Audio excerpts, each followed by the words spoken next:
Hello, my name is Tim Ryan and I will be your instructor for this class. Today we will be talking about an overview of inspection requirements proposed by component S09 of the URP RAJUK part. As your instructor, I want to tell you a little bit about myself and my background, my experience. I started out in this business more than 40 years ago in the Building Safety Division for the City of Overland Park as a field inspector. I served in multiple positions, the first 20 years of my tenure there as field inspector, field supervisor. Then I was moved into the plan review office. I worked as a plans examiner, ultimately the supervisor of plan review. And then in 1998, I became the codes administrator in charge of that division. I served as codes administrator for 20 years in that position. I'm certified in 15 separate categories with the International Code Council, including as a certified building official. Prior to being involved with the ICC, I served on the board of directors for BOCA International, the Building Officials and Codes Administration. I served on that board from 93 until 2002, ultimately as the chairman of that board. At that point, we merged with the International Conference of Building Officials as well as the Southern Building Code Congress to form the International Code Council. I then served on the board of directors for ICC from 2002 to 2009. In 2006, I was appointed to the board of directors for the National Institute of Building Sciences, or NIBS as we call it. In 2012, I became one of the 6 presidential appointees to that board, appointed by President Obama at that time. The National Institute of Building Sciences, just to give you a little background, serves as an interface between the construction industry in the United States and the United States Congress and the President of the United States. We have several councils under our direction. Probably the one that people might be the most familiar with is the Building Seismic Safety Council, which writes most of the seismic provisions that actually go into the international codes.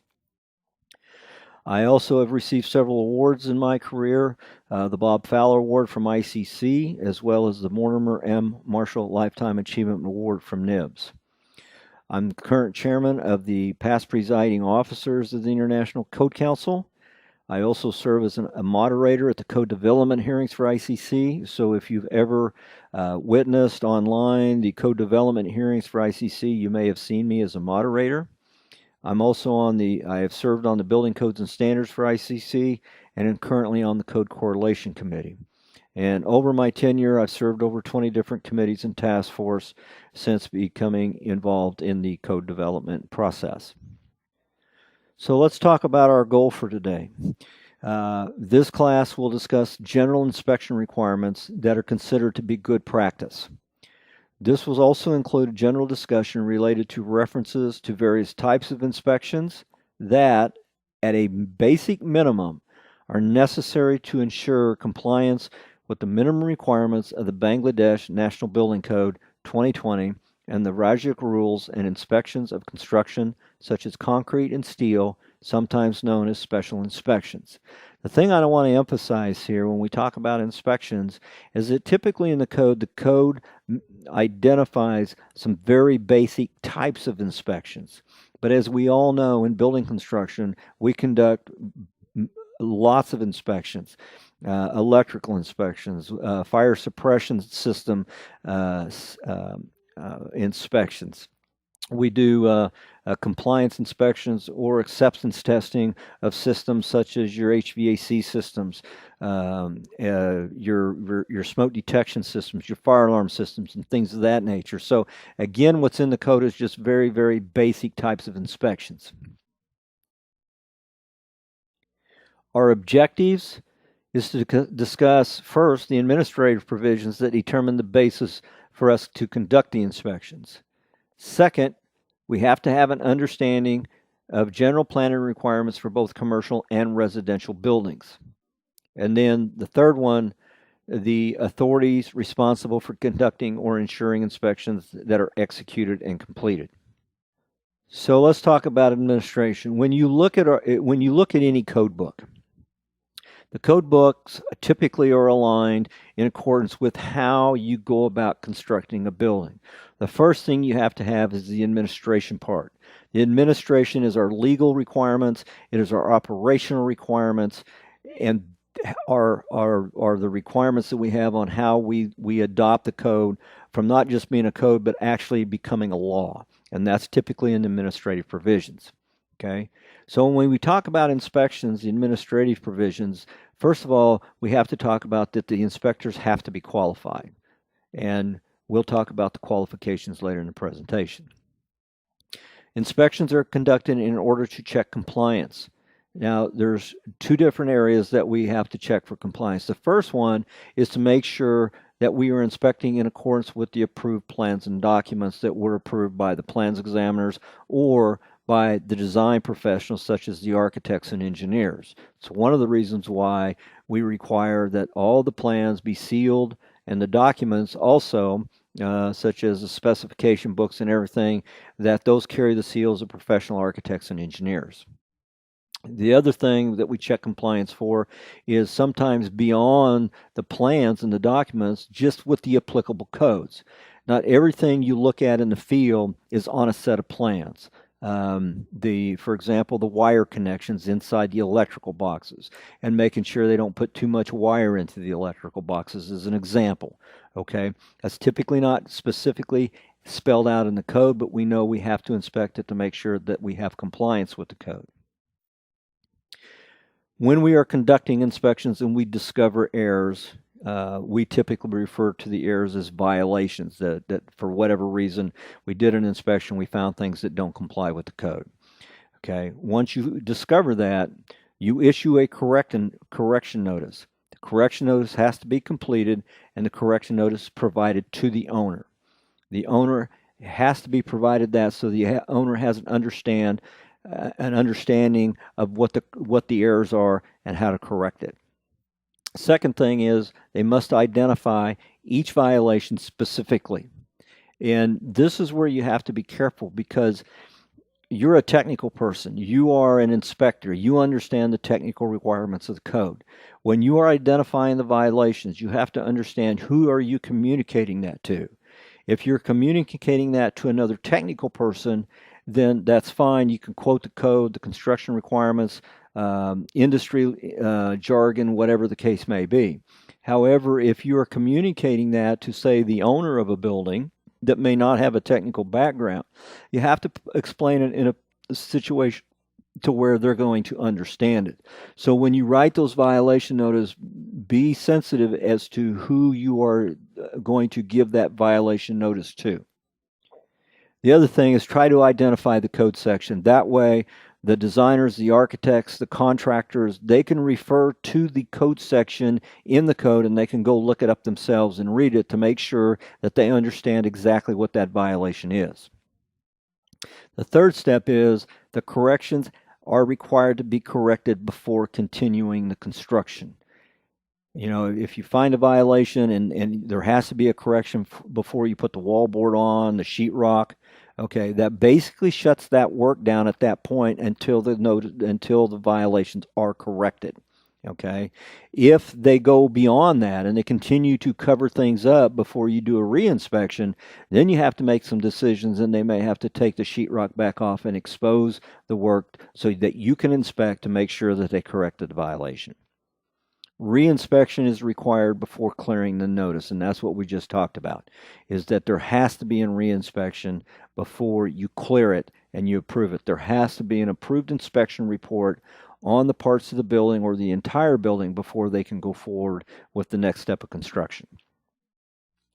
This is kind of a line diagram. It's a very basic line diagram as far as how we conduct inspections, okay?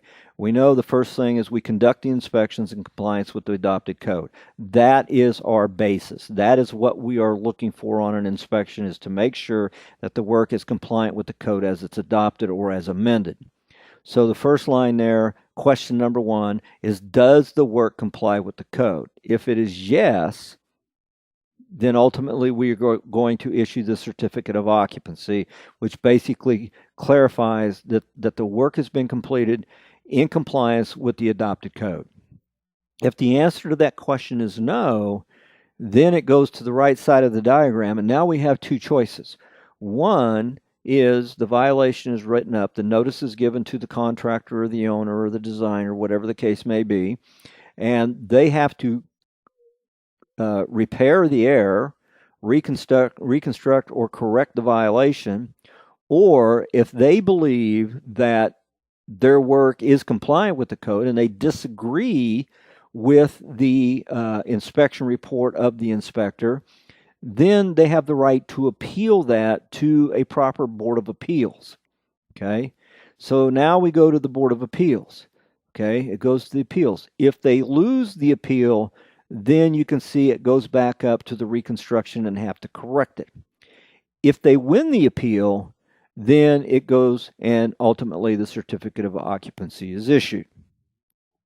Now,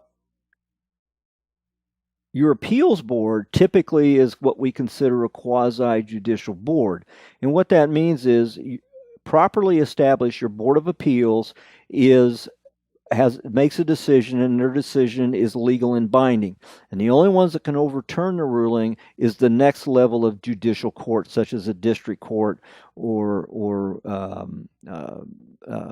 typically it doesn't go to an appeals court until it's gone through a district court.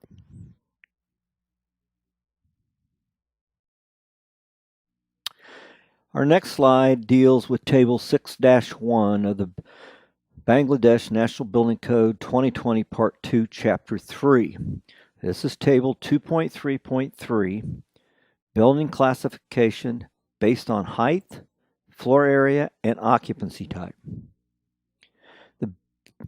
Looking at the table, let's take the first one, Building Category 1. That allows up to 2 stories or 8 meters in height, and that's without a basement. Applicable only for areas beyond the jurisdiction of Development Authority, City Corporation, and Parashuf. The floor area is limited up to 250 square meters. The type of occupancy is our A1 and A2 occupancies. Building Category 2. Height of building can be up to 5 stories with a floor area of up to 1,000 square meters. Our occupancy types can be A1 through A5. Building Category 3. Height of building can be up to 10 stories or 30 meters in height for engineering design and supervision at any height for land survey, subsoil investigation, and architectural design. Our floor area can be up to 7,500 square meters. Types of occupancy for Building Category 3 is our A, B, C, E1, E2, F1, F2, and H1. Building Category 4, height of building can be of any height, unlimited in height, or floor area, unlimited in area, can be, in other words, any size. Type of occupancy is for all occupancy types. And when you're reading tables, always remember the footnotes. So you see under type of occupancy there, the heading of that column, it's got a footnote 1, which going down to the bottom of the table, under the table it says Table 2-3 of this report, with a few proposed modifications that are shown in red, is reproduced here as Table 6-2. Table 6-7 of the Bangladesh National Building Code is intended as a practical solution to conducting inspections during construction. As you can see on the table, you can see that our first category is low rise. For structural inspections, RAJUK depends on professionals with confirmation. You can switch to a third-party inspections based on qualifications. Architectural inspections done by RAJUK continue to current practice. Fire safety inspection, that's not done, and initiate direct inspection by RAJUK. MEP inspections, RAJUK depends on professionals with confirmation, and you can switch to third-party inspections. When we're dealing with high-rises, that's the next row down. Under structural inspection, RAJUK depends on professionals with confirmation. Architectural inspections are done by RAJUK, and that continues the current practice. Fire safety inspections undergoes an FSCD inspection. Initiate direct inspection by RAJUK in addition to the FSCD inspections.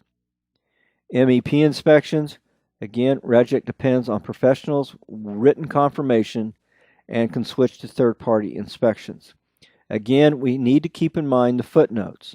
So when you look at the heading on the fifth column, where it says ME inspection, it's got footnote 2.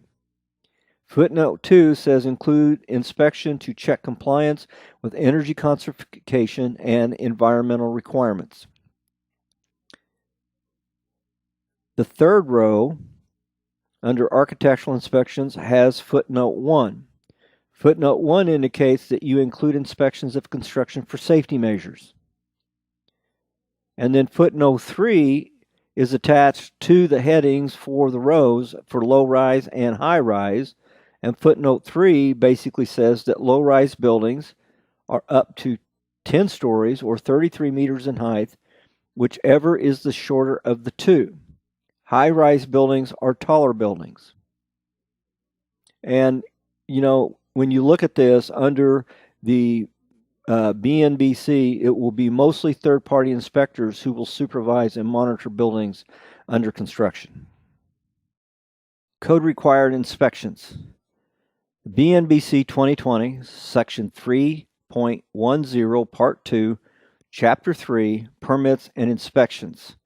This section states, all works relating to a building or structure regulated by the provisions of this code for which permits are required shall be subjected to inspections by the building official. Modalities and frequency of such inspections shall conform to the requirements put forward by the approving authority. The BNBC relies on RAJUK to determine modalities and frequency of inspections within its jurisdictions. As a side note, RAJUK covers Metropolitan Dhaka, Narayanganj, I'm sorry if I mispronounced this, and Gazipur. Code required inspections based on BDHAMLA 2008, Rule 15. Duties and responsibilities of the applicant relating to construction. You're required to inform authority of completion of construction work up to the plinth level. The authority shall arrange the inspection, and the authority will give consent using Form 311 for continuing work beyond plinth level, or they will refuse to allow further construction using Form 312 within 7 days, or construction will continue. Code required inspections, BNBC 2008. Rule 17. Safety and supervision relating to construction, as and when required. The applicant shall assist the authority during their inspection by, first, providing technically efficient personnel, and supplying necessary information, drawings, and other documents, and by carrying out all tests at their own cost.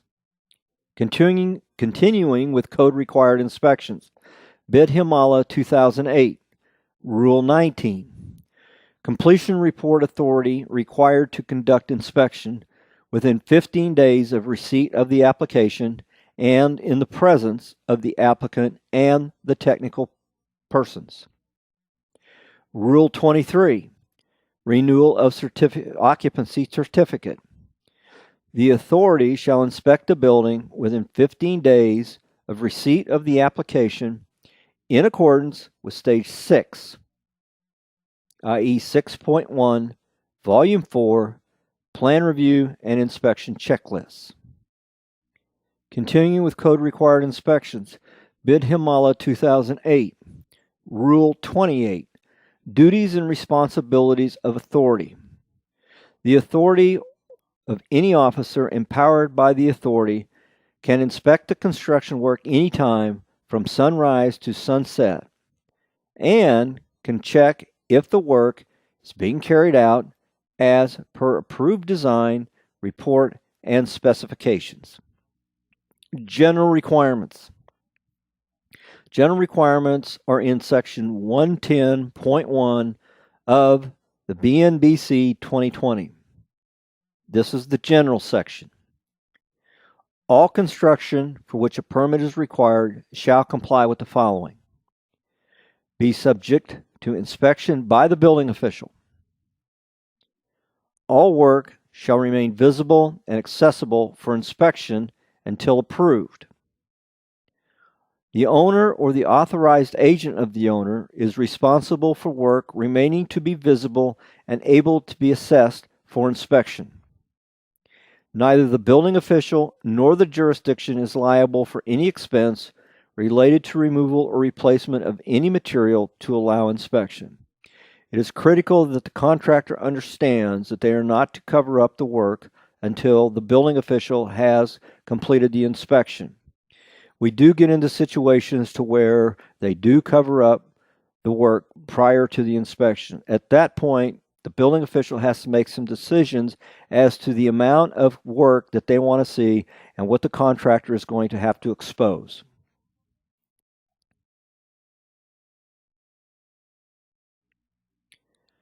General requirements. Section 110.2, preliminary inspection. Prior to the issuance of a permit as authorized by the building official, Section 110.3, required inspections.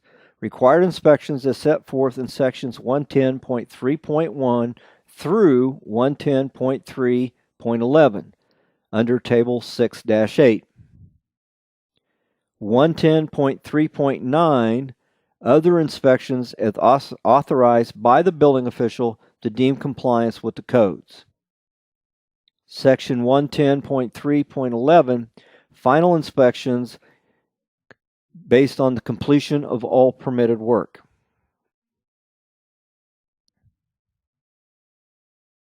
We're going to now talk a little more specifically about certain required inspections under Table 6-8 under the jurisdictional inspections required by RAJUK. Section 110.3.1, footing and foundation inspections. These inspections are made after excavations have been completed and the soil and the bed of the trenches are visible and able to be inspected. Reinforcing steel is also in place when the inspector arrives, and they are secured in place appropriately in accordance with the code. Concrete foundation forms shall be in place. These foundation forms shall be in place, secured in place, and ready for inspection. Materials for foundation on site must be, or the materials for the foundation must be on site unless the ready mix has been inspected at the plant per ASTM C94. Continuing with required inspections. Section 110.3.2, concrete slab and underfloor inspection. Inspection is made after the reinforcing steel, the building service equipment, conduit, piping accessories, and any other ancillary equipment items are in place and approved, and prior to concrete placement. Again, the reinforcing steel and any utilities such as electrical, mechanical, plumbing that is going to be embedded into the concrete should have been inspected prior to the placement of the concrete. Continuing with required inspections, the framing inspection, or as we call it, the rough end. This inspection is conducted after first the roof decking or sheathing is installed. That is critical that the roof decking has been installed so any kind of weather elements do not deteriorate or impact the quality of the framing after it's installed. All framing, floors, walls, ceilings, and roofs and fire blocking and bracing. Okay, so when we talk about the framing of the floors, the walls, the ceiling, we're inspecting the markings to make sure of the grade and the species of the lumber to make sure it's spanned appropriately. These grade marks are critical during the inspection and must be visible and available to the inspector.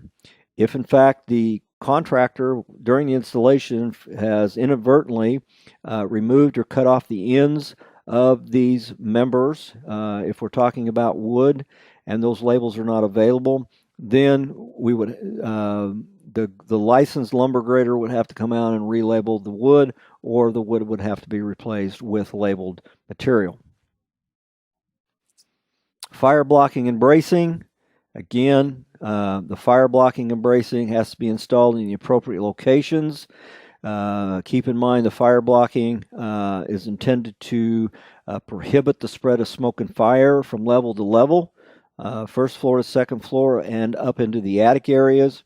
It controls the spread of smoke and fire during such event. The next one, chimneys and vents. These have to be inspected to make sure that the chimney and vents use, number one, the appropriate material, particularly if it's a factory manufactured chimney vent. The labeling has to be inspected to make sure it has the proper clearance from any combustible materials. And the last bullet there, all electrical, plumbing, heating wires, pipes, and ducts also have to be inspected to concealment. The electrical, it's very critical that the electrical wiring is inspected to make sure that there's no abrasion. It's got the proper distance inside, located on the studs or the structural members, so when the wallboard is put on, it's protected from any kind of nailing, things of that nature.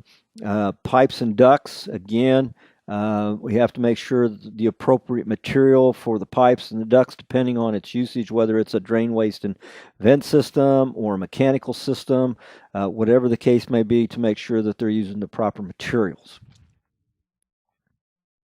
And again, these are all inspected prior to concealment with wallboard, sheetrock, or any kind of other materials. Section 110.3.5, lath, gypsum, and panel product inspections. Again, these inspections are done after the installation and prior to taping, plastering, and finishing. This is critical that the inspection of the gypsum board is inspected prior to the taping and plastering, because the nailing pattern is critical. Based on the listing of the sheetrock or the gypsum, if it's a gypsum assembly, the gypsum has specific requirements on nailing patterns.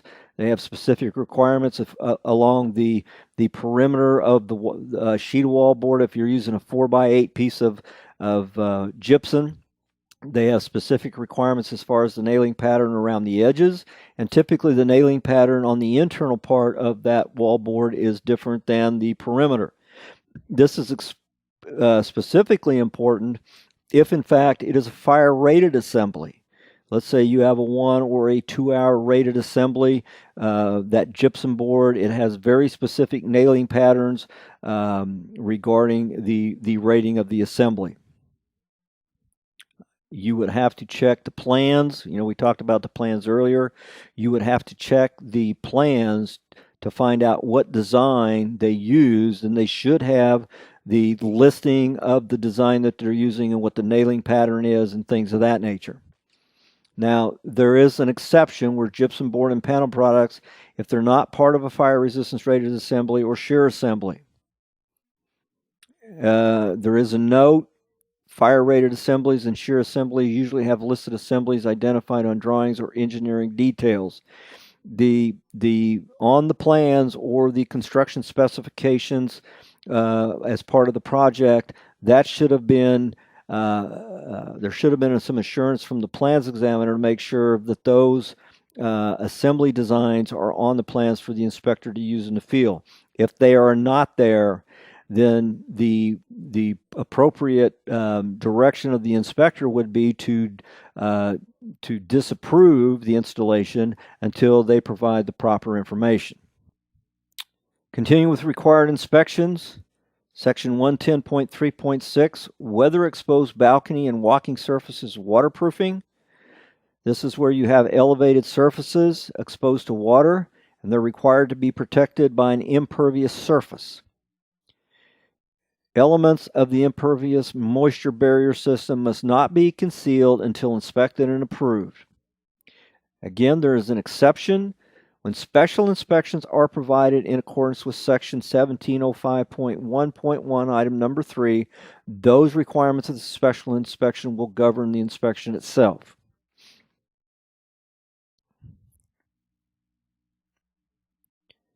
Fire and smoke resistant penetrations.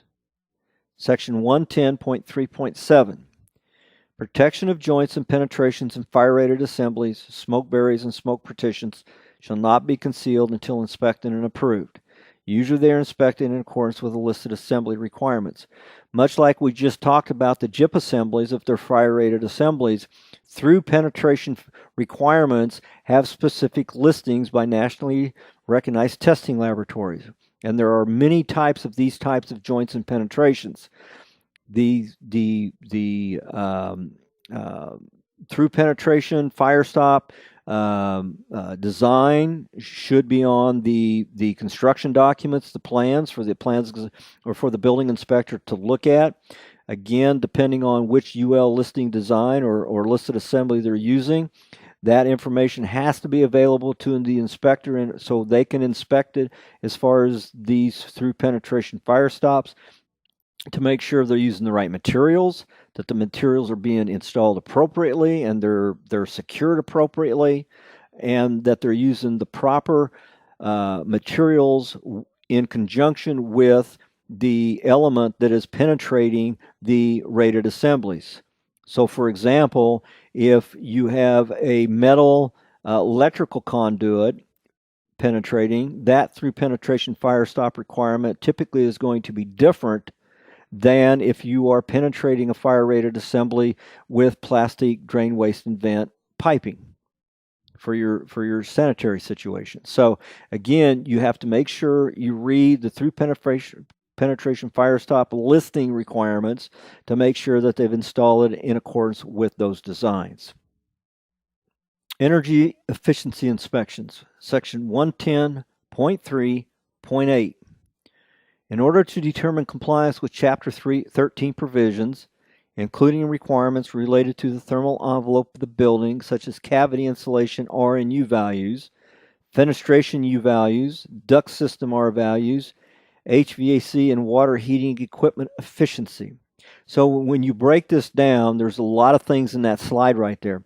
The first thing is dealing with the thermal envelope. As we know, the energy codes, depending on whatever climate zone that you're in, they have very specific requirements as far as the insulation values and the R values that you're using, whether it's an R13 insulation, an R20, an R30, an R40, whatever the case may be, depending on the geographical areas that the construction is taking place. The second thing there is the fenestration U values. Typically this is our glazing, our windows. And we have to follow to make sure that the fenestration U values of the glazing that's being put in on our exterior walls complies with the U values of the energy code. Our duct systems. Two things on our duct systems. One is if the duct system is installed completely within the thermal environment of the building, typically you do get some relief in those areas, as opposed if the duct system is up in the attic area beyond the thermal envelope of the roof ceiling assembly. So again, you have to figure out where that thermal envelope is and how it's being penetrated and where you have to insulate these areas. Okay, so again, your duct systems, those R values that they're insulating the duct systems And typically those are tested. The ducts are tested with what we call a duct blaster testing to make sure that there's no leakage and things of that nature. And then our HVAC and our water heating equipment efficiency, they have to make sure that they meet design within the construction documents to make sure that the efficiency of the equipment is meeting the minimum requirements of the code. Typically, that's an 80% or higher efficiency level. And again, you have to do the inspection in accordance with the approved construction documents. Special inspections. We're going to transition now from required inspections that are typically done by the field inspector working for the jurisdiction, and now we're going to talk about special inspections. Special inspections are typically conducted by professionals or private inspection agencies, third-party agencies. There's very specific requirements in the code as far as the types of special inspections. When you look in the code, there are various types of special inspections. Special inspections that deal with structural, special inspections that deal with fire protection requirements and things of that nature. For the most part today, we are going to concentrate on some of the structural requirements, some of the structural special inspections, and that's going to be our primary focus for today. And so to begin with, we have to make sure we understand, well, what is a special inspection? Special inspections are defined within the code as an inspection of construction requiring the expertise of an approved special inspector.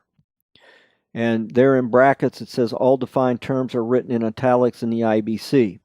And we put that in there because if you're using typically the codes as written, anytime you see a word that's italicized, that typically means that there is a definition in the chapter 2 of the code. Okay, so again, requiring the expertise of an approved special inspector, and that's in order to ensure compliance with the code and the approved construction documents. So there's two areas here that the special inspector has to concentrate on. Okay, the first is to make sure that they're assuring compliance with the code, and typically when you're talking about structural components such as steel and concrete, there's typically standards that are referenced such as ASTM standards, AISC standards, things of that nature. So it's up to the special inspector to assure that those materials are being put in accordance with the reference standards.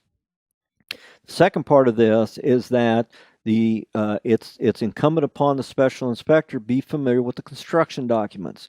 That would be the plans, the specifications that go along with the plans, and any special notes.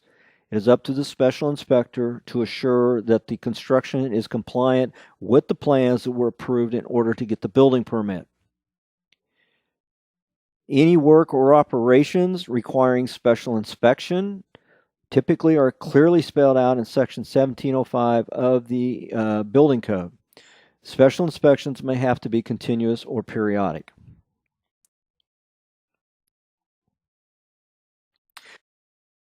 Examples I want to use that really occurred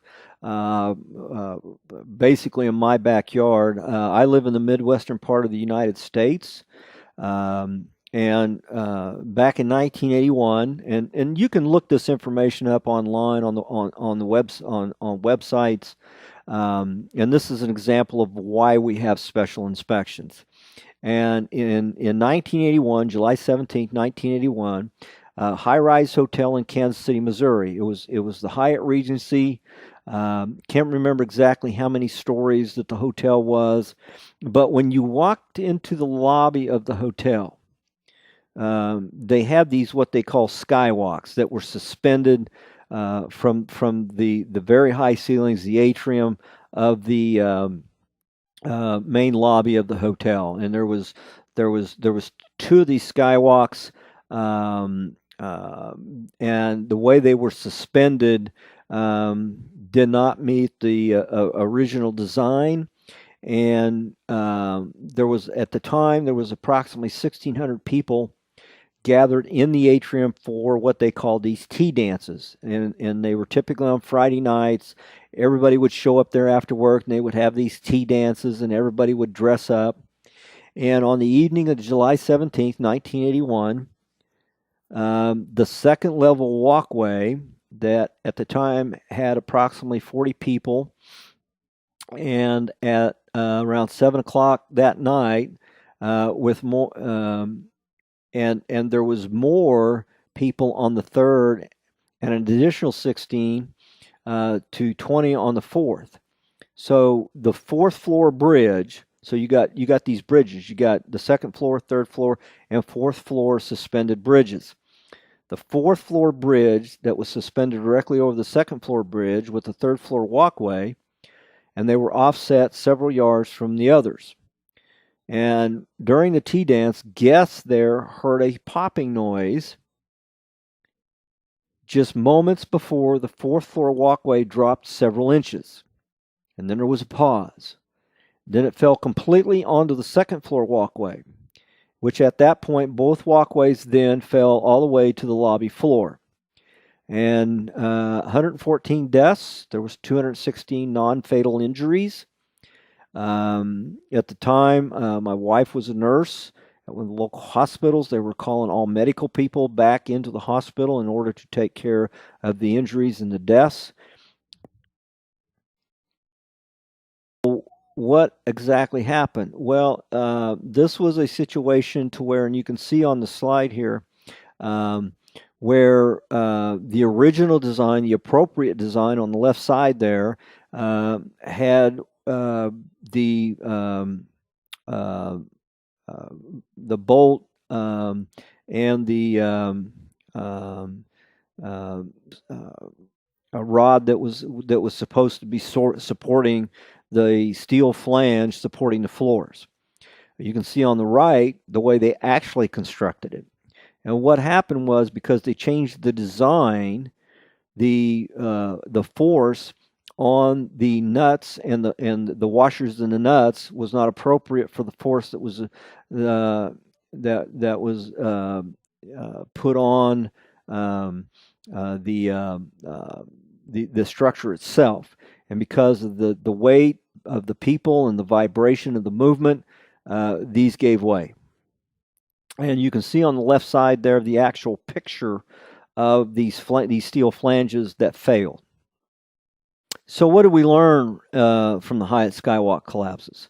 Well, determined that, first of all, specialized structural construction is typically beyond the scope, the training, and the education of your typical jurisdictional building inspectors. Most building inspectors are not engineers. They're not architects.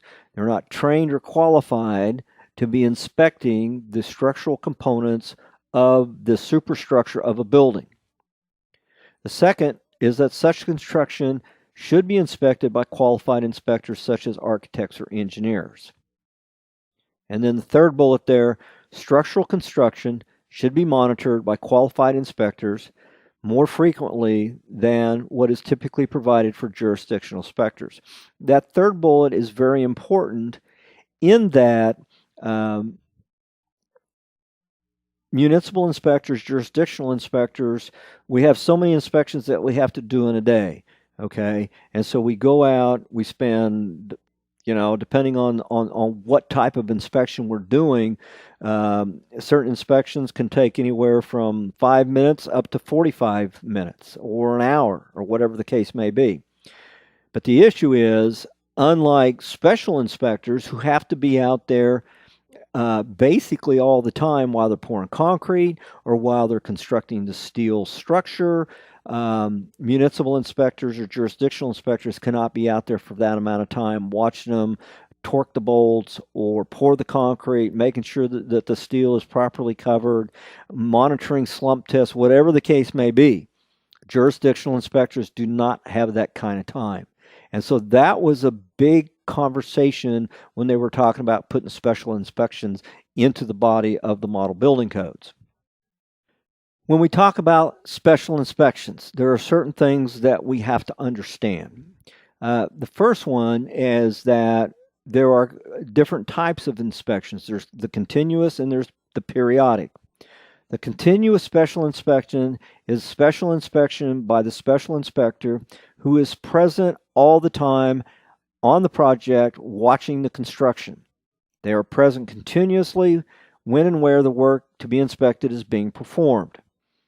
The second bullet, periodic special inspection, is a special inspection by the special inspector who is intermittently present where the work to be inspected has been or is being performed. So what is a special inspector?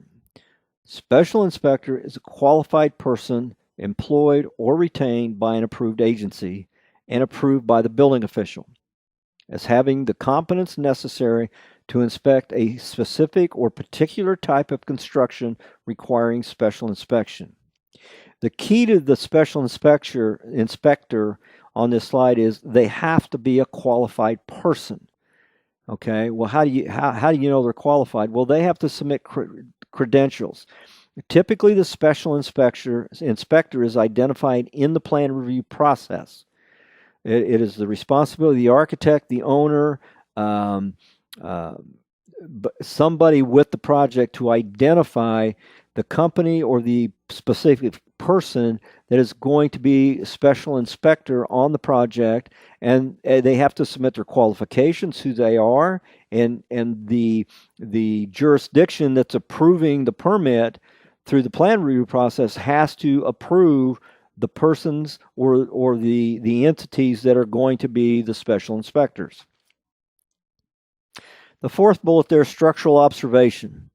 That's the visual observation of the structural system by a registered design professional for general conformance to the approved construction documents.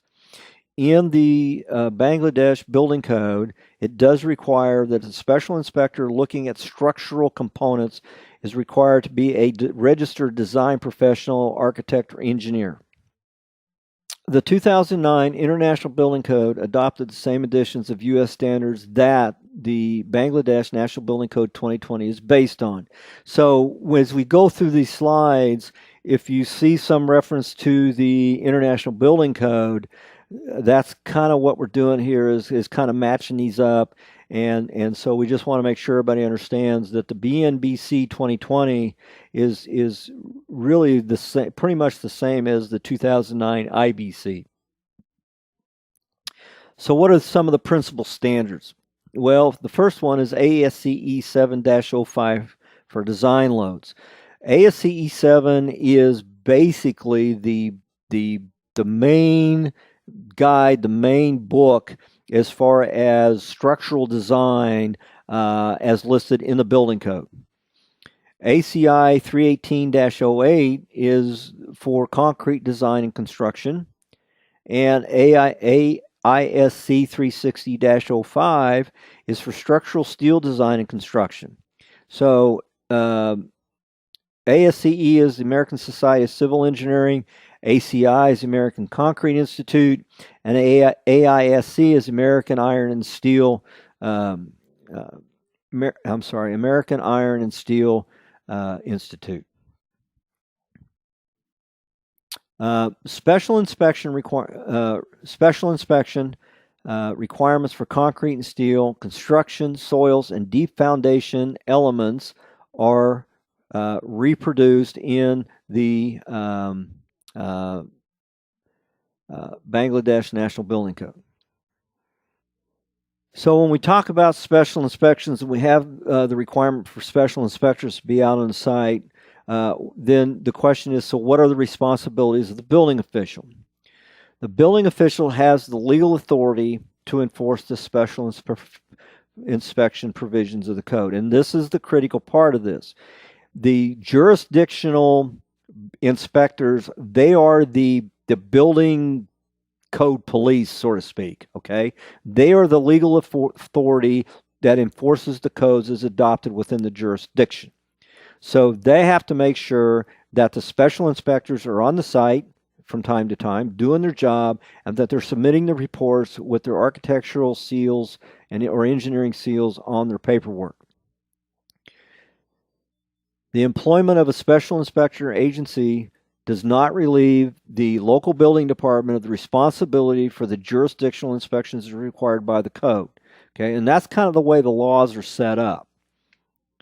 The building official gives or denies the final approval of the special inspection program. So the building official has to make sure all the reports, all the documentation is submitted to their office.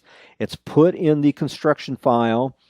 And once they've determined and they have been assured that all of those reports have been submitted as required in the plan review for the special inspections, that's when they will sign off and issue the certificate of occupancy. So further duties and responsibilities, these are the duties and responsibilities of the registered design professional. Okay. The first thing is that I have to identify which special inspections are going to be conducted and what are the requirements. The second duty they have is that it develops the special inspection program and prepares the statement of special inspections. They have to submit the special inspection program for the project to the jurisdiction during the plan review process before the permit is issued. The RDP then takes part in the submittal of the documents. It is the design professional's responsibility to conduct a pre-construction meeting with the code official of the jurisdiction and any other parties that are involved in the special inspection process. The special inspectors, the design professionals, maybe the owner's rep, so that they have the information available so everybody understands what the requirements are. The registered design professional then makes periodic site visits as part of the structural observation of the program. Okay? Their responsibility is to make sure that the special inspectors are out there when they're supposed to be out there doing what they're supposed to be doing. Okay, continue on with duties and responsibilities of the RDP. Okay, the first one on the slide there where they outline the duties of the special inspector.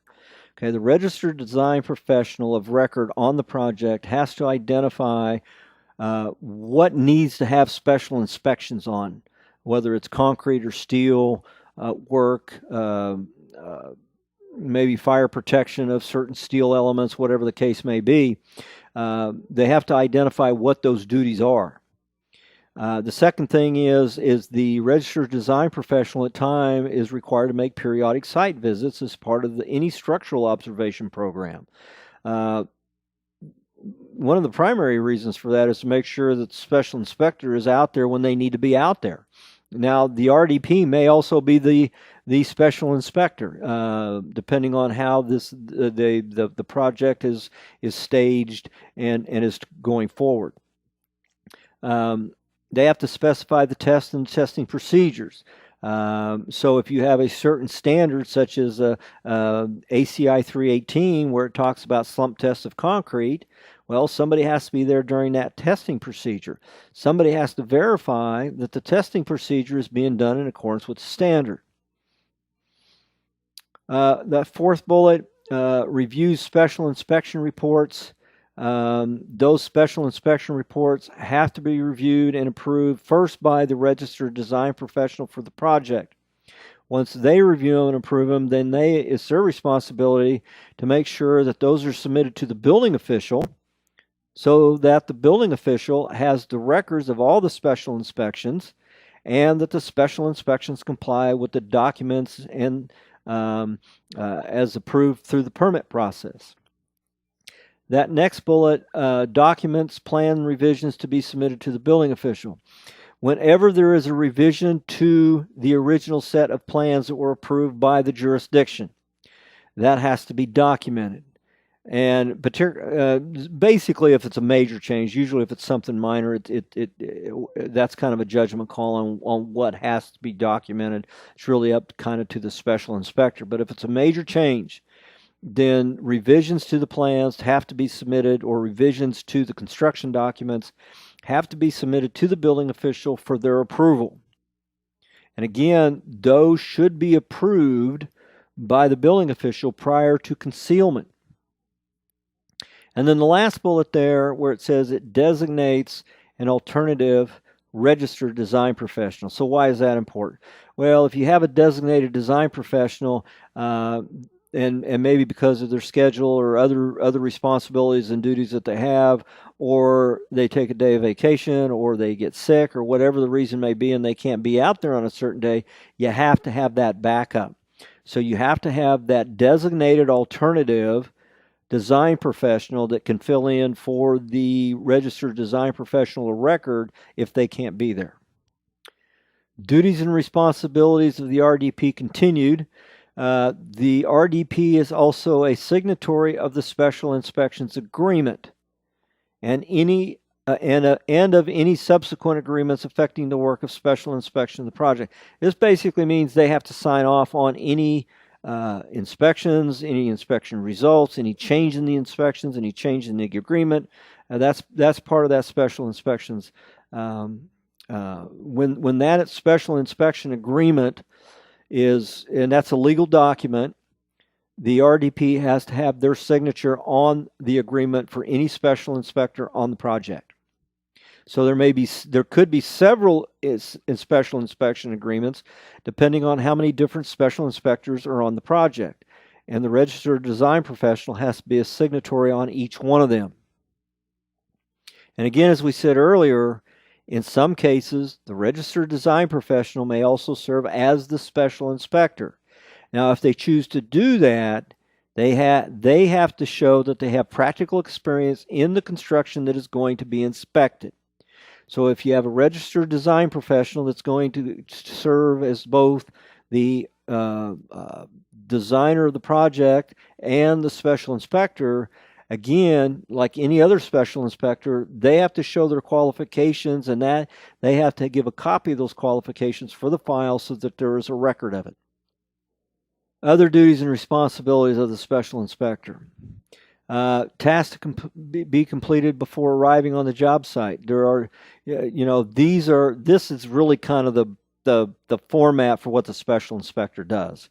There are certain things that they have to do to prepare to do the inspections on the job site. They have to be familiar with construction documents. They have to be familiar with certain standards that they'll be inspecting according to. They have to be familiar with the code requirements, and they have to prepare themselves, and they have to read all that information, read the construction documents, be familiar with the plans, and they have to be prepared before arriving on the job site. Other tasks during inspection. Those tasks during inspection, when they're out on the job site doing the inspection, there are certain tasks that they have to be prepared for, making sure that there is a set of the plans out there with them, the approved set of drawings, so they know that those drawings were approved by the jurisdiction. They have to follow those. If they need copies of the standards, whatever the case may be, they have to have everything they need out on the job site in order to conduct the inspections. And then the last one, task to complete after the last inspection. And what that entails is that when the last inspection is done, all the special inspections have been done, that somebody has to sign off that all the inspections have been done. They sign off on it. They submit all the inspection reports for the job file. And so there are several tasks that go along with that after the last inspection and prior to the occupancy permit being issued.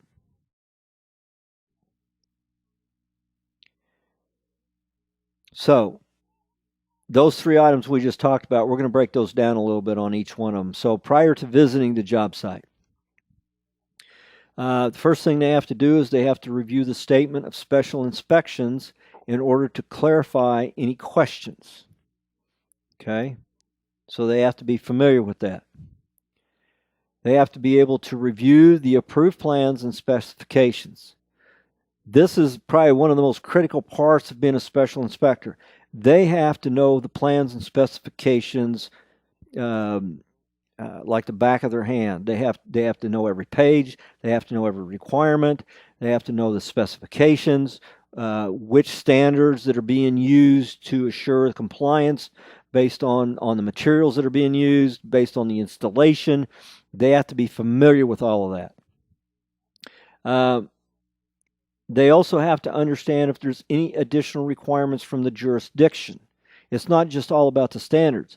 So if there was additional requirements that was made by the plans examiner during the review of the plans, the inspector in the field has to know what are those additional requirements. And so at that point, they may have to have a conversation with the plans examiner so that they understand exactly how the plans were reviewed, what are any kind of additional requirements, things of that nature. One of the additional requirements may be if for whatever reason there was an appeal, went to a board of appeals, then the appeals board allowed an alternative design from the code that included some level of special inspections. They would have to know what that appeal and what that was, or any kind of modification from the code and things of that nature. One of the key elements of this is discussing the frequency of progress reports with the building official. The special inspector has to know when the building official wants the reports. At what point do they want reports? You know, periodic reports, whether they come in every time an inspection is done, or they submit all the reports at the end of the week, at the end of the day. Jurisdictions do things different ways, so they have to understand what the building official wants and how they want the reports submitted. Special inspector is responsible for reviewing the project's schedule. So they have to know what the timeline is and when the concrete's going to be poured, or when the steel fabricator is going to be out there, or when the welders are going to be out there. They have to know the timeline. They have to understand when they need to be out there in conjunction with the subcontractors and at what point the special inspection needs to be conducted. They have to determine if special inspections of materials from a non-approved fabrication facility will be required, because it's not always the case. So again, they have to understand the fabrication facility. If they're going out to do an inspection at a fabrication facility, they have to determine if the special inspection materials are being done, if the facility is approved or not approved. Continuing with the duties and responsibilities of the special inspector, now we're at the job site. Okay, we just talked about prior to being at the job site, and now we're talking about once they get to the job site. First thing any special inspector to do is, as soon as they walk on the site, they have to notify the contractor that they are there. And why is that? Because they don't typically work for the contractor. And anytime you have a contractor, the general contractor, they're responsible for who comes on the site and who's not on the site. So they have to report to the contractor to let them know they're there and why they're going to be there. The contractor, the general contractor, should have the information as who the special inspectors are, how many special inspectors are there, what are they going to be looking at, so they've got that information. So they have to. So the special inspector has to notify the contractor personnel of presence and the responsibilities at the site. Second thing is they have to follow the site requirements for safety, and they have to sign in. Okay. Anytime you walk onto a construction site, you are responsible for following the safety guidelines of the contractor, the general contractor, and complying with those safety regulations. Typically, you have to sign in when you get there so they know you're there, that you've been there, and they've got a record of it. The third bullet is observe the assigned work. That's what you're there for. You're going to do the inspection. Okay, you're going to do the inspection in accordance with the approved plans, the recognized standards, and based on your expertise. Then you're going to perform or observe required testing. So if you are a special inspector and what you're looking at, there's certain levels of testing. You have to witness those tests, and you have to document the findings of that test. If there are any non-conforming items, you have to report those immediately while you're there. You have to document them, and you have to let the contractor, the subcontractor know what the violations are, what they need to do before they can continue going forward with the construction. And the last bullet, you have to provide timely progress reports as predetermined with the building official. Again, that is something that The timely progress of the report should have been determined prior to the work commencing when the permit was issued. Further duties and responsibilities of the special inspector. At the end of the project is done, it's over, a final report is required to be submitted. Note, in some jurisdictions, the report must be signed and sealed by a professional engineer from within that jurisdiction. Okay? So you have to know what jurisdiction you're in and what the requirements are. Okay, now we're going to talk about inspection of fabricators. It requires a little bit different knowledge base than your typical special inspection and your typical special inspector. Some agencies specialize as third-party inspectors for fabricators and manufacturers, and you have to know who they are.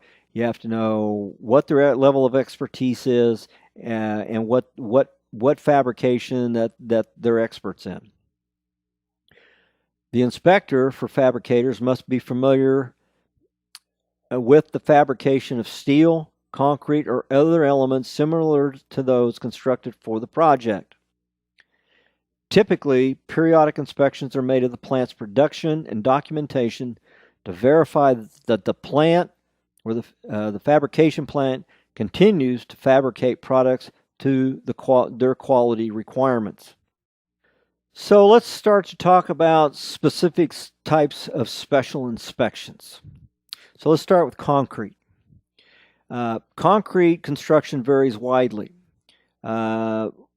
Residential foundations typically use minimum strength concrete mix, somewhere around 2,500 or 3,000 psi concrete, obviously because they don't have near the loads.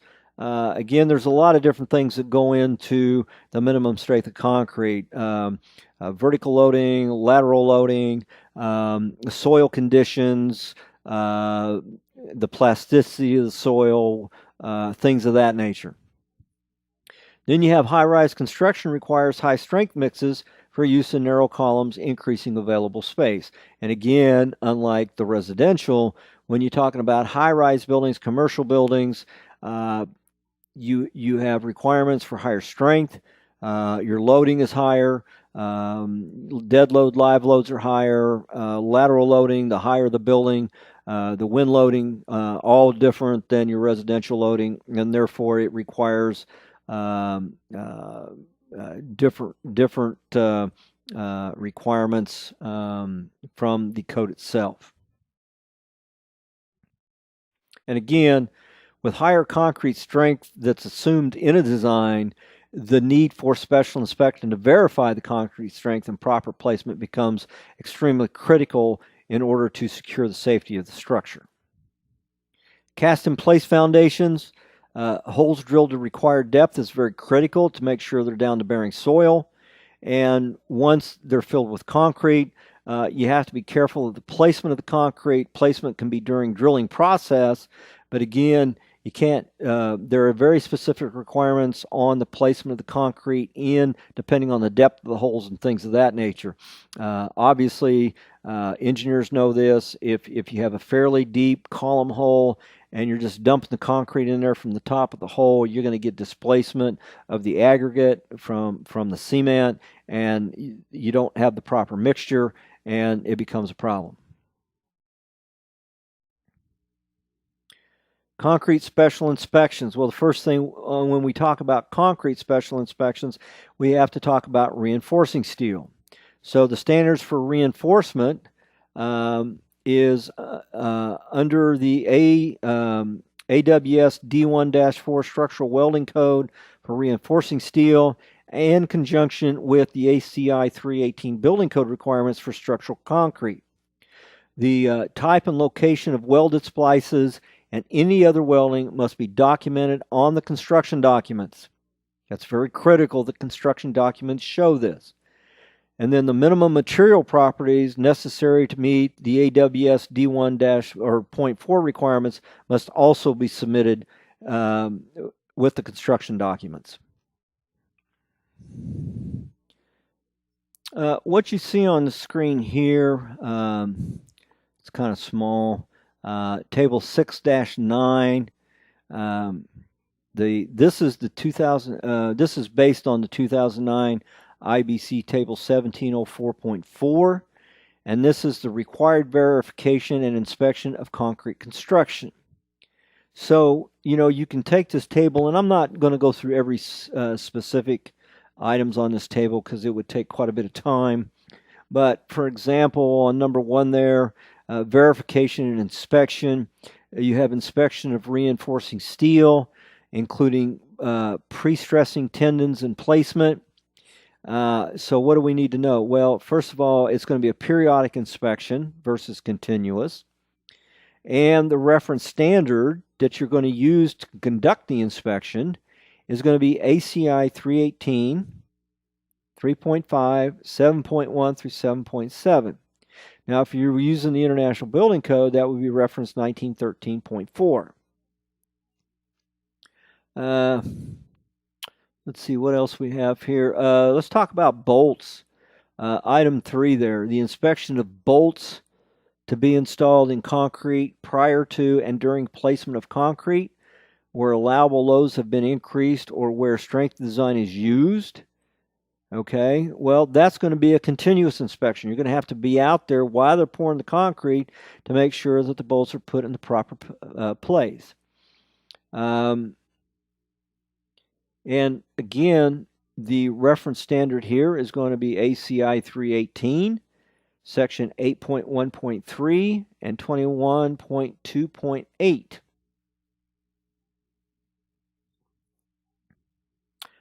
Inspection of anchors installed in hardened concrete. Item number 4, again, that's going to be a periodic inspection. Standard being used is ACI 318. 0.3, 0.8, 0.6, and 8.1.3, and 21.2.8. So there's 3 different sections of the ACI 318 code that you're going to have to use, or the special inspector is going to have to use to assure compliance. Let's see. Go down to item number 6. This one I chose because there are a couple of different standards in that one. Item number 6 says at the time fresh concrete is sampled to fabricate specimens for strength testing, perform slump and air content tests, and determine the temperature of the concrete. That would be a continuous inspection. You're doing the slump test is what you're doing. You're testing the strength of the concrete. That test has to be done in accordance with ASTM C172 and C31 and ACI 318 section 5.8 or 5.6 and 5.8. Let's see. What else we got in there? Erection of precast concrete members. Again, that's going to be periodic inspection. And the standard we're going to use is ACI 318, section 5.11 through 5.13. So again, this is just a table that gives you an idea of certain types of inspections and whether they're periodic or continuous, and which standard is referenced to be used by the standard that is to be used by the special inspector for code compliance. Steel special inspections. This is the erection of members. These are typically periodic. And the areas that are inspected, high strength bolting and welding of steel members.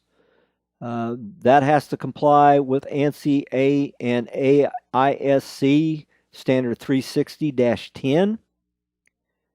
The standard for structural steel buildings includes quality assurance provisions and any remaining items that cover welding of cold form steel construction and rebar.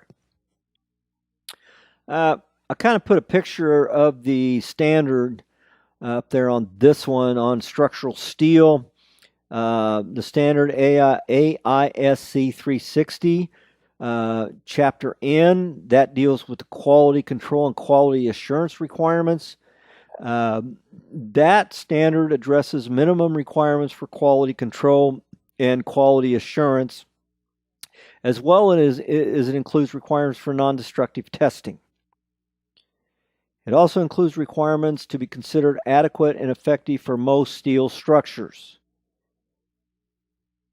And there is a statement of special inspections. There's kind of a model for statement of special inspections within this document. That would be Chapter N, which becomes SI minimum requirement for structural steel. And again, these are the two references. These are the documents that you would use when inspecting steel, or special inspectors are typically going to use when looking at steel construction. You have the AISC 360-16, specification for structural steel buildings, and the AISC 341-16. That is your seismic provisions for structural steel buildings. So, if you're in a seismic area where you're constructing the building, typically that's going to be an SDC, seismic design category, of a D, E, or F category.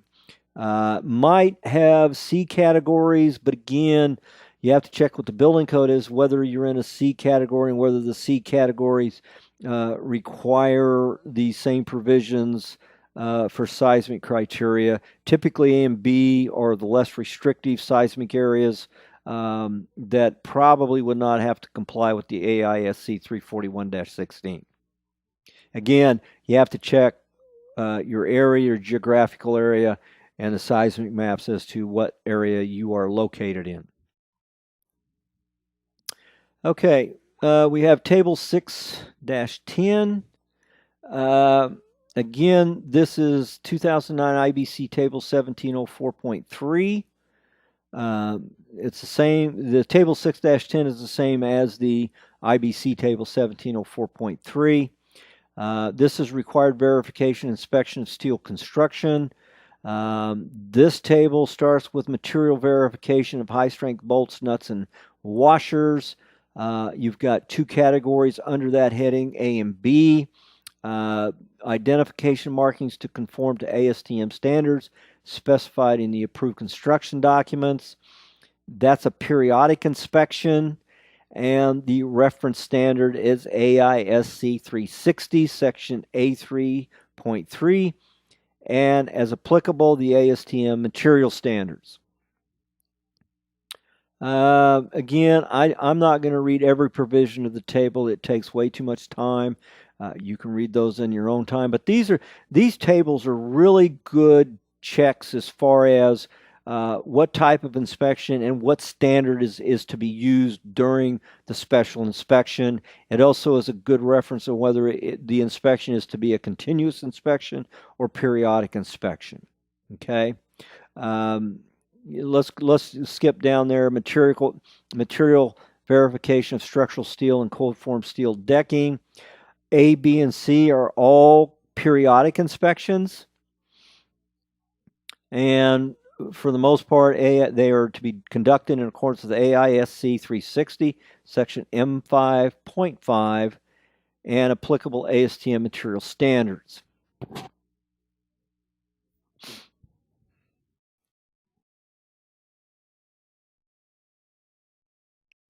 And this is just the continuation of the table we were just talking about. Let's see, they've got some additional information in here. If you look at B there, reinforcing steel, this is a critical area. It's got two hits on that reinforcing steel. The first one is verification of weldability of reinforcing steel other than ASTM A706. Again, that's a periodic inspection, whereas the second item under reinforcing steel resisting flexural and axial forces in intermediate and special moment frames, and boundary elements of special structural walls of concrete and shear reinforcement. That is a continuous inspection. So when you're talking about reinforcing steel, you have two types of inspections. You have a periodic inspection and you have a continuous inspection. Both inspections are to be conducted under AWS D1.4. And then also under reinforcing steel, you have the shear reinforcement, which is continuous, and you have other reinforcing steel, which is periodic. So again, these tables are very helpful in giving you direction as far as the type of inspection and what the reference standard is. Okay, let's talk about soils. Soils is really the first thing that you have to identify with, because that's the base of the building. And your SI relies on approved geotechnical reports and the construction documents prepared by the RDP. The special inspector on the site has to be familiar with soils. They have to be familiar with the different types of soils, whether they're fill soils, clay soils, limestone, whatever the case may be. And you have to verify the materials, and based on materials may determine the excavation depth. Okay, so you have to be familiar with the existing site soil conditions, if there is fill placement, and the special inspector has to be qualified to determine the load-bearing requirements.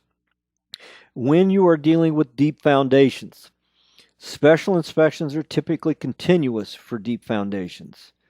Errors in placement, angle and load capacity of piles need to be discovered and remediated swiftly. For all deep foundation construction, the approved geotechnical report and construction documents, as prepared by registered design professionals, shall be used to determine the compliance. When you are dealing with helical piles, continuous special inspection during installation of helical piles foundations. The approved geotechnical report and the construction documents, as prepared by the registered design professionals, is to be used to determine compliance. Table 611 of the Bangladesh National Building Code, again, similar to the 2009 IBC Table 1704.7, as far as required verification and inspection of soils. And there are 5 categories here. The first one is to verify materials that are below shallow foundations are adequate to achieve the design bearing capacity. That is a periodic inspection during the task that is listed. The second item, to verify excavations that are extended to proper depth and have reached proper materials. This is very critical here, where you get to the proper soil with the proper bearing capacity. And again, the special inspector has to be qualified to understand the types of soils and whether you get to the proper material. And again, those are periodic inspections. Number 3, perform classification and testing of compacted fill materials.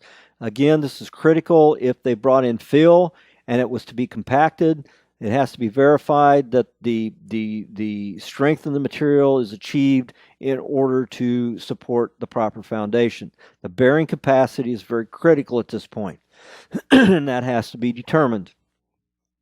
Item 4, verify the use of proper materials and densities and the lift thickness during placement and compaction of the compacted fill.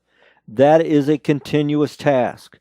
The special inspector has to be out there the entire time that the materials are being placed. And the 5th one, prior to placement of compacted fill, you have to observe the subgrade and verify that the site has been properly prepared. And again, that is a periodic inspection. I put this up there. This is actually a case that I was specifically involved with. This happened in my jurisdiction in 1998. We had 2 very large homes. One was brand new. It was occupied at the time.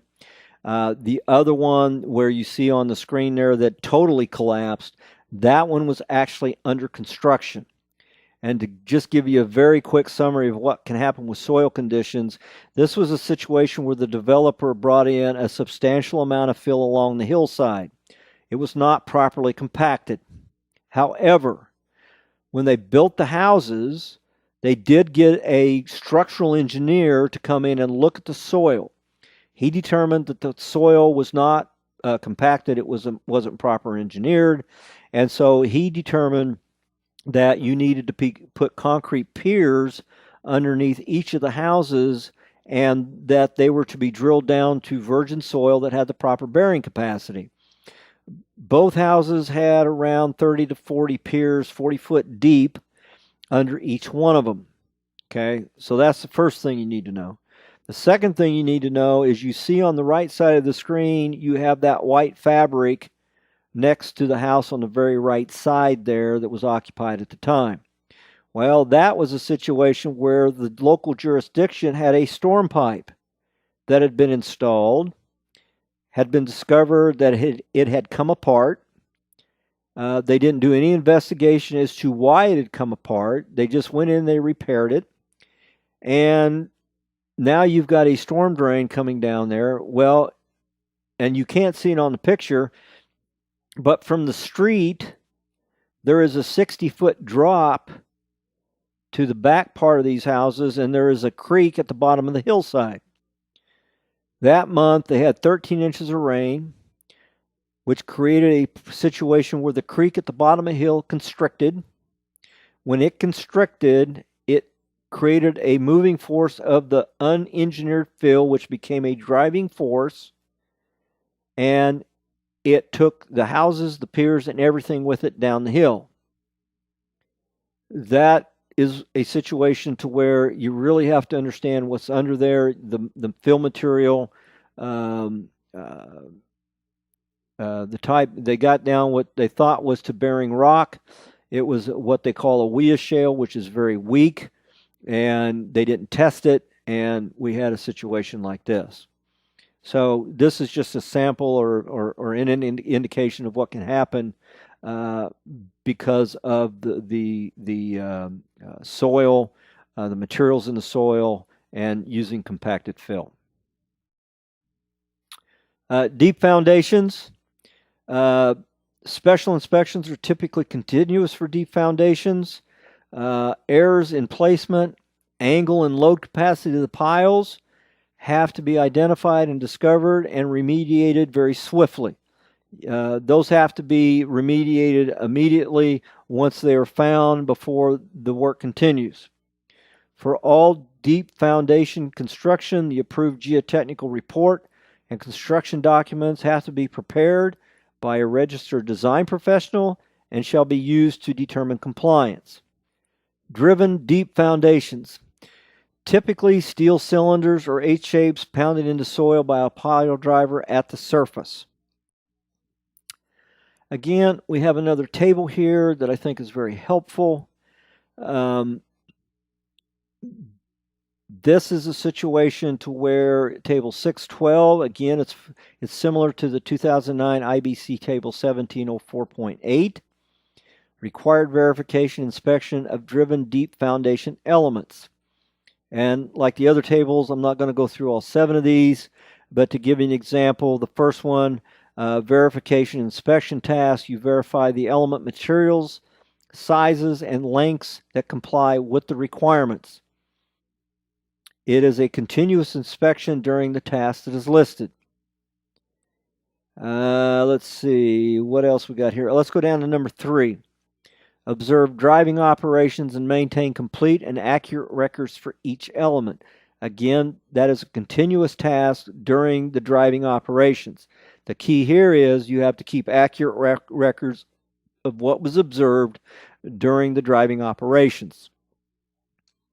Number 4 is critical as well. Verify the placement locations and plumbness. Confirm type and size of hammer. Record number of blows per foot of penetration, and determine required penetrations to achieve design capacity. You have to record the tip and butt elevations and document any damage to the foundation element. Again, you have to identify the record number of blows per foot of penetration. This is critical to determine if in fact there was damage to the pile itself. 6.6.2 Inspection Checklist. S09 consultants prepare detailed inspection checklist. And we didn't put these in the slide presentation. We just wanted to mention that these checklists are identified and included in Volume 4 of the code itself. Okay, so we've talked about the special inspectors. Now we're going to talk about third-party entities. Okay. This is 6.6.3 of the Bangladesh National Building Code. And as you would imagine, the very first bullet is third-party entities shall be qualified diploma engineers. They have to be diploma engineers. They have to be certified, have the education with a diploma. There shall be no enlistment of individual third-party inspectors with RAJUK.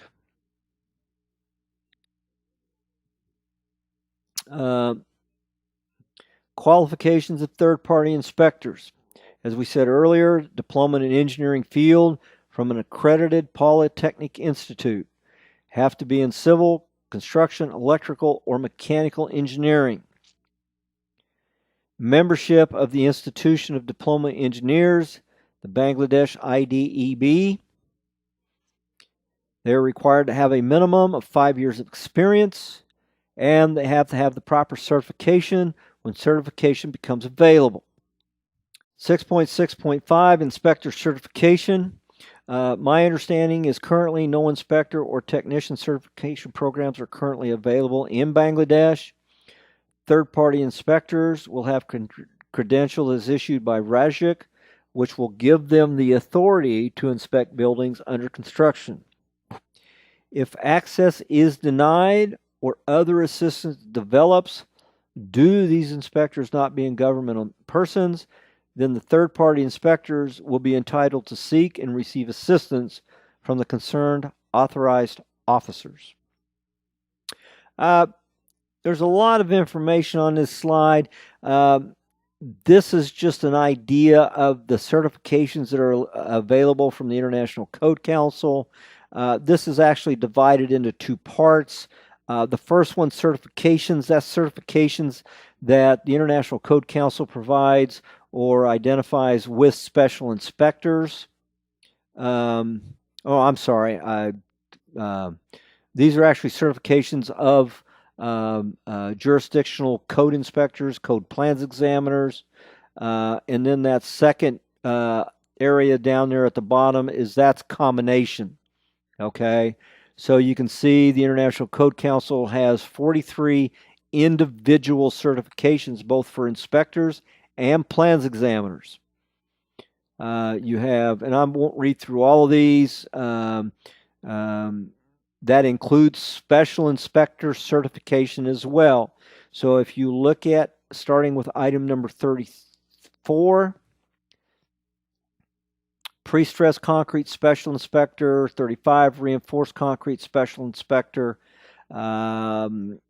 spray applied fireproofing special inspector, residential fire sprinkler inspector, that's plans examiner, and then that second phase down there where it talks about combination designations. Combination means you may be like a building inspector, you may be certified in framing, plumbing, electrical, whatever the case may be. So again, you have several certifications. These are, you can sign up online. Typically anymore, the tests are done electronically, and you would have to get with ICC to obtain more information on those.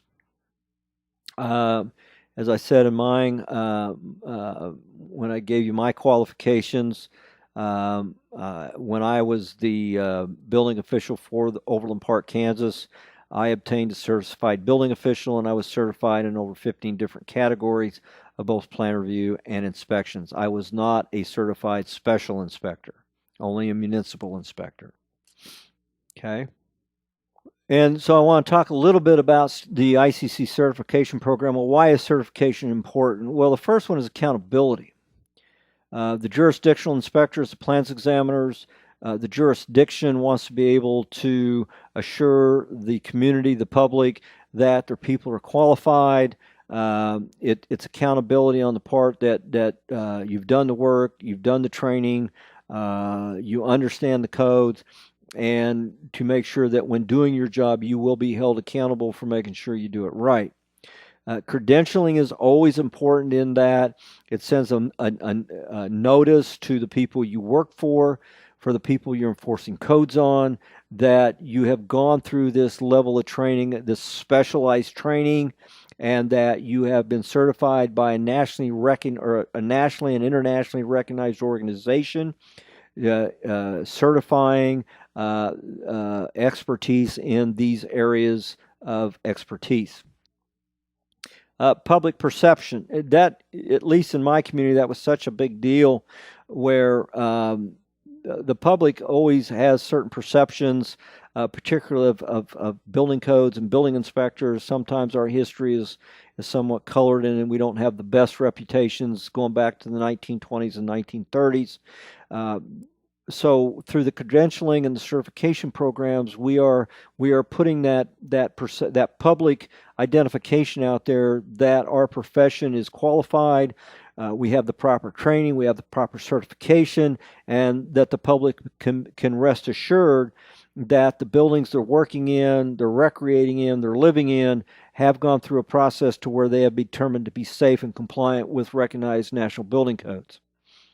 The other thing, and to me the least important of everything that's on that slide, is the issue of salaries, benefits, and promotions. Some jurisdictions, their building departments, they use certifications in order to gain promotion. You get a promotion, your salary can increase, and you can increase the benefit package that you have. And then other reasons why a certification program is important. As I said earlier, I'm currently certified in around 20 categories of ICC's program. As codes administrator, at one point I led a department of 40 staff members. We were a combination inspection program. I had my plans examiners, my building inspectors, my permit technicians. All my technical staff were what we called multidisciplined.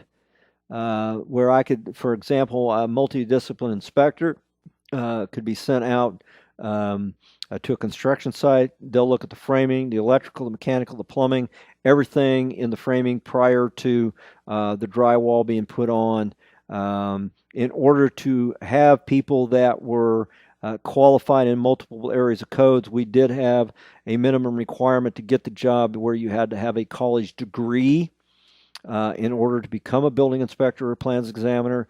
We had some pretty high qualification requirements for our jurisdiction. And all my staff members were certified in multiple categories. At one point, I had on staff 10 certified master code officials. And again, our certifications were tied directly to an increase in salary and gaining a promotion. And I will wrap up with, inspections are so critical because of the legal ramifications of inspections, as well as assuring not so much quality, because I've never looked at inspectors as quality control agents, versus inspectors are assuring that the project meets the minimum life safety and public welfare requirements as identified in the building codes. And that's really what we do. The building codes are really recognized as minimum requirements. So our job is not really as much quality control as it is to make sure that at the end of the day, when these buildings receive a certificate of occupancy, that they are compliant with the building code and the electrical codes and the mechanical codes and the electrical codes. And this presentation that we're doing, it also, to refresh, one of the things we talked about is to assure that when we have to do inspections that go beyond the expertise of the jurisdictional inspector, that we now have these specialized special inspectors with the higher qualifications, the more qualified training and education to come in and to do those inspections, as well as spending the appropriate time on site in order to assure that the construction complies with all the requirements of the code. And so, at this point, that's how I will end this discussion. I thank you for sitting in and listening to this presentation. I appreciate your time. and hopefully I will get to talk to you down the road. So good luck, Godspeed. Thank you.